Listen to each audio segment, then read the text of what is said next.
Boa noite, galera! Que bênção poder estar aqui com você. Para quem não me conhece, eu sou o Bruno e para quem me conhece eu continuo sendo o Bruno. Eu tenho 18 anos, faço parte dessa igreja aqui há mais ou menos 3 anos e sou líder em treinamento do GA do Gu Martinelli, lidero uma galera aí abençoada por Deus. E hoje eu quero passar uma mensagem para você sobre a história do profeta Samuel. E como Samuel, ao decorrer da sua história, ele foi entendendo de maneira clara como ele deve ouvir a voz de Deus. E qual é essa voz? E como ele pode entender quando é Deus chamando. O nome da mensagem é uma frase que Samuel diz em um momento de secreto com o Senhor, que diz assim: "Fala, Senhor, pois o teu servo ouve." E nós vamos agora ler alguns versículos, pode passar o slide, que se encontram em 1 Samuel capítulo 3, os primeiros são o 2 ao 5. Certa noite, Eli, cujos olhos estavam ficando tão fracos que já não conseguia enxergar, estava deitado no seu lugar de costume. A lâmpada de Deus ainda não havia se apagado, e Samuel estava deitado no santuário do Senhor, onde se encontrava a arca de Deus. Então o Senhor chamou Samuel, e este respondeu: "Estou aqui." Ele correu até Eli e disse novamente: "Estou aqui, o Senhor me chamou?" Eli, porém, disse: "Eu não o chamei, volte e deite-se." Ele foi e se deitou. No versículo 8, um pouco à frente, o Senhor chamou Samuel pela terceira vez. E pode passar o slide. Obrigado. O Senhor chamou Samuel pela terceira vez. Ele se levantou, foi até Eli e disse: "Aqui estou, o Senhor me chamou?" Ele percebeu que o Senhor estava chamando o menino. Ele disse: "Vá, deite-se, e se ele o chamar, diga: 'Fala, Senhor, pois o teu servo ouve.'"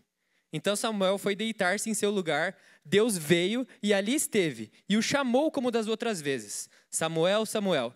E Samuel respondeu: "Fala, Senhor, pois o teu servo ouve." Agora eu quero orar, peço que você abaixe sua cabeça e entregue tudo o que você trouxe nessa noite a Deus. Nós pedimos, Pai, para que o Senhor esteja aqui neste ambiente, sondando os nossos corações.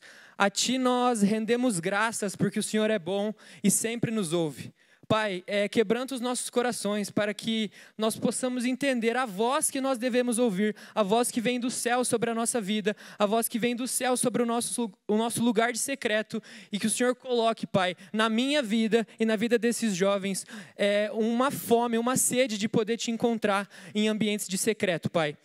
Eu clamo agora por famílias reestruturadas pela Sua palavra, Deus. Eu clamo que o Senhor possa sondar a casa de jovens aqui, Pai, que estão passando por alguma dificuldade familiar. Eu quero declarar esperança sobre a sua casa, declarar esperança sobre a sua vida, e que essa palavra sonde o seu coração, para que você seja instrumento na vida da sua família. Em nome de Jesus, amém. Vamos lá, eu quero contextualizar um pouco sobre a história de Samuel. Um pouco antes de Samuel nascer, Ana, que era a mãe dele, passava por uma dificuldade recorrente na vida dela, que ela era uma mulher estéril, ela não podia ter filhos.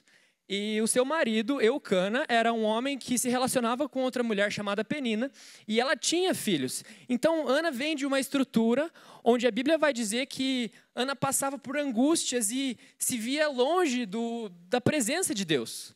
Mas teve um dia que Ana, tomada pelo Espírito Santo, foi até o templo do Senhor e se prostrou aos pés dele.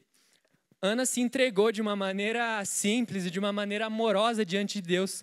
E a Bíblia vai dizer que a dor de Ana era tão grande que ela balbuciava as palavras. Isso significa que a dor era tão grande dentro dela que ela só conseguia gemer no espírito. E Deus do céu ouviu o gemido dela, entendeu a oração de Ana e a concedeu um milagre naquele dia. Samuel veio e foi concebido ao ventre de Ana. E assim que Samuel nasceu, Ana tomou uma decisão muito difícil de tomar. Ana entregou aquilo que Deus deu a ela diante dos pés do Senhor. E a Bíblia vai dizer que quando Samuel completou lá os seus 6 meses de idade, onde foi desmamado, Ana entregou Samuel ao templo de Deus. Olha que coisa linda, uma mulher recebe uma bênção, um milagre de Deus e entrega aos pés dele. Quantas das vezes nós recebemos bênçãos de Deus e não somos não somos constrangidos por nós mesmos de entregar o mínimo a Deus de volta. Ana foi lá e entregou tudo o que ela queria, que era o seu único filho. O filho que ela tanto orou, ela entregou de volta aos pés do Senhor.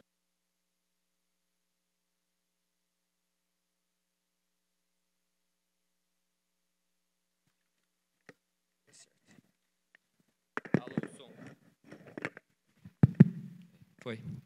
Vamos lá, voltando. E olhando dessa forma, Ana entregando seu único filho ao templo do Senhor, onde ali costumava viver o sacerdote. E o sacerdote daquele lar era Eli. E aqui que entra o problema da história.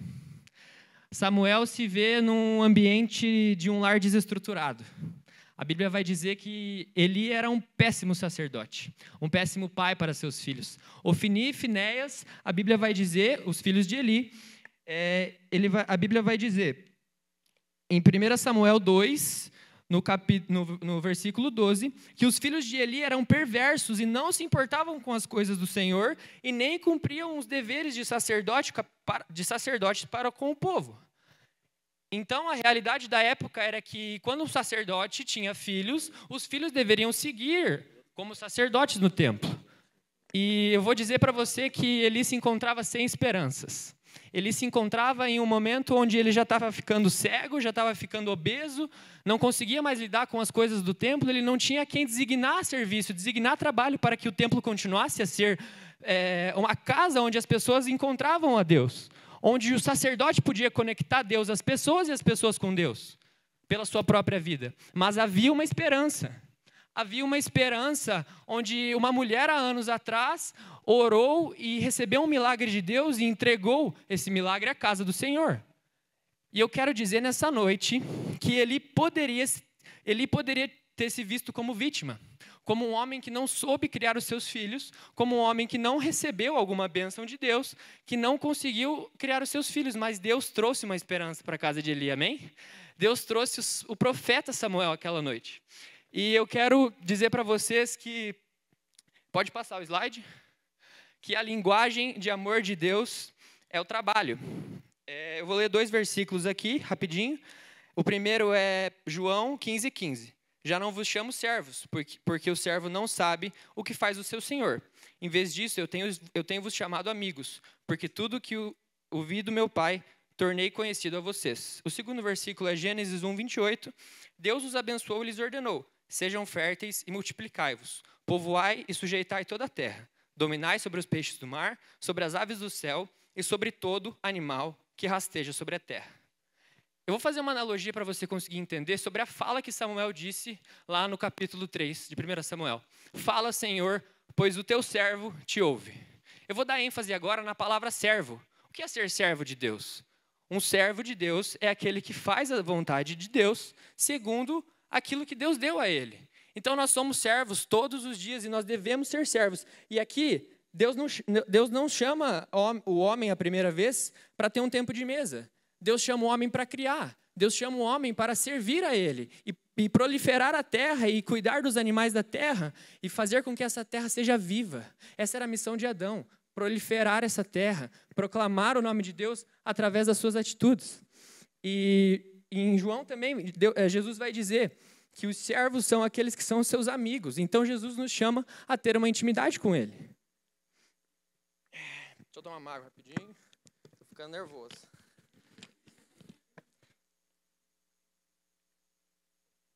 O pai não quer filhos que sejam obedientes, pois fazem boas funções. O pai quer filhos obedientes porque ele ama a gente. E a gente faz boas funções igual falaram nas outras palavras aqui, porque Deus nos capacita, Deus vem com o seu Santo Espírito e nos traz a capacidade de poder ouvir a voz dele. E é isso que eu quero entrar. Eu quero entrar em um momento onde eu quero que você reflita sobre a voz que você deve ouvir, igual Samuel aprendeu a ouvir a voz dele. Eu quero que você entenda de maneira prática como ouvir a voz de Deus e como isso vai mudar a realidade do seu lar. Samuel poderia ter repetido os padrões da casa de Eli. Samuel podia ter feito como os outros irmãos deles faziam. Não seguir as coisas do templo e não ter honra às coisas do templo. Mas Samuel, ele tinha uma missão. Deus tinha uma missão para ele como trabalho, como servo, que era ser o profeta Samuel. Imagina se Samuel seguisse os padrões da casa de Eli. Será que Deus teria que levantar outro para ungir o rei Davi? Será que Deus deveria fazer com que outro fosse a esperança do templo? E eu quero dizer para você que enquanto você se vê como vítima, Deus te vê como a esperança do seu lar. Deus te vê como uma flecha incendiada que vai atingir os corações, assim como eu atingi os corações dos meus pais em minha casa. Eu creio que Deus vai te usar para atingir os corações dos seus pais em suas casas. E que Deus vai te usar para ser uma esperança viva que vai trazer palavras de esperança em sua casa, amém? E eu quero passar rapidamente 5 pontos para a gente finalizar. 5 passos para que uma conversa flua de uma maneira clara. Isso daqui é um passo a passo simples de como uma conversa flui entre uma comunicação, entre duas pessoas normais. Mas aqui a gente vai tentar fazer uma analogia para que nós possamos se comunicar de uma maneira clara com Deus. O primeiro passo é que a gente precisa de um emissor. O emissor é aquele que vos fala, que é Deus. E a gente precisa, no segundo passo, de um receptor, que é aquele quem ouve, nós. Então aqui nós precisamos entender que Deus fala através do seu Santo Espírito conosco, amém? O terceiro passo é que a gente precisa de uma mensagem e de uma palavra. E Deus fala conosco através da sua palavra. Deus fala conosco através de pessoas. Deus fala conosco através de pregadores, através de mensagens, através de louvores. Deus fala conosco através de situações em nossa rotina. Mas só é Deus falando quando o que você ouve tem base na palavra. Não adianta de nada a gente dizer que escuta a voz de Deus e que recebe promessas se não está baseado na palavra. Então Deus usa Ele como emissor e nós como receptores para passar uma mensagem que está baseada na palavra. E aí que chega o quarto ponto, o código. O código que Deus usa para falar conosco. A língua de Deus. Que idioma Deus fala conosco? Deus fala conosco através da santidade. E a santidade, ela é citada na Bíblia, de Gênesis a Apocalipse, como uma maneira que Deus tinha de falar com o seu povo. Lá no deserto, quando Moisés comandava a galera, ele tinha que subir para falar com Deus, porque ele era a pessoa que estava ali em santidade, porque a galera estava erguendo deuses, erguendo estátuas e seguindo caminhos onde Deus não queria habitar. Mas Deus precisava de alguém santo para poder comunicar através do seu Santo Espírito o que ele queria falar. Em Hebreus 12, 14 vai dizer que sem santidade ninguém verá o Senhor. Isso não está somente ligado ao final dos tempos, isso está ligado a hoje. Sem santidade ninguém vai ver o Senhor hoje. Sem santidade ninguém vai ouvir a voz de Deus no seu secreto. Ninguém vai poder falar, fala Senhor, pois o teu servo te ouve. Porque parece que é uma barreira. Há uma barreira entre nós, o pecado e a Deus. O pecado traz essa barreira. E é aí que eu quero chegar no quinto ponto, que é o ponto mais importante dessa mensagem, que são os ruídos. Sons e barulhos que nos atrapalham a viver uma vida íntima com Deus.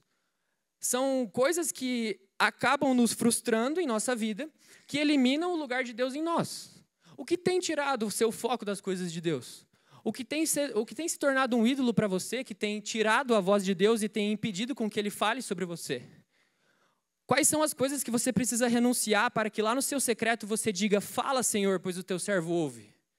E Deus dizer, sim, meu servo, eu quero falar com você, porque você é alguém que transmite a luz do meu Santo Espírito para as outras pessoas. Então Deus só vai falar para você a partir do momento em que você eliminar esses ruídos da sua vida. Amém? E eu queria finalizar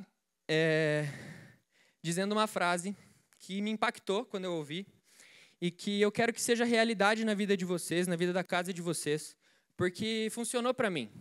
Funcionou para mim um momento onde a minha casa se via de uma maneira desestruturada em relação às coisas de Deus. Eu me converti com 14 a 15 anos, me converti sozinho na minha casa e a minha família inteira era uma família católica não praticante. E eu comecei a conhecer as coisas de Deus no íntimo do meu quarto e comecei a frequentar, as programações da igreja sozinho. E ao decorrer de um tempo, eu fui percebendo que quanto mais eu falava, quanto mais eu pregava para os meus pais, quanto mais eu queria impor o evangelho goela abaixo na vida deles, menos eles queriam seguir as coisas de Deus. E foi aí que eu percebi que eu não preciso ficar falando, eu não preciso ficar me achando que eu sei mais que eles. Eu só preciso ser servo. Eu só preciso mostrar que nas minhas atitudes eu proclamo a glória de Deus através disso. O propósito de nós não é sabermos o que está escrito de trás para frente na Bíblia. É ser imagem e semelhança de Cristo nessa terra. Paulo diz que nós devemos ser imitadores dele assim como ele é de Cristo. E a sua família só vai se converter ao Senhor se você for influência na vida deles através de Cristo. Demonstre Cristo para a sua família. Demonstre Cristo na sua casa. E isso vai fazer a diferença para você. E a frase que diz é a seguinte: se Deus te confiou a salvação da sua família, Ele ama muito você. Pois Deus só confia aquilo que é dele, a quem Ele ama. Então, receba isso como verdade. E todas as vezes que você for orar, todas as vezes que você tiver um momento de intimidade com Deus, você diga: fala, Senhor, pois o teu servo ouve. O teu servo quer cumprir o propósito que o Senhor deu para ele aqui nessa terra. E nós estamos dispostos a isso. E essa é a minha mensagem, a minha oração nessa noite. Amém? Glória a Deus.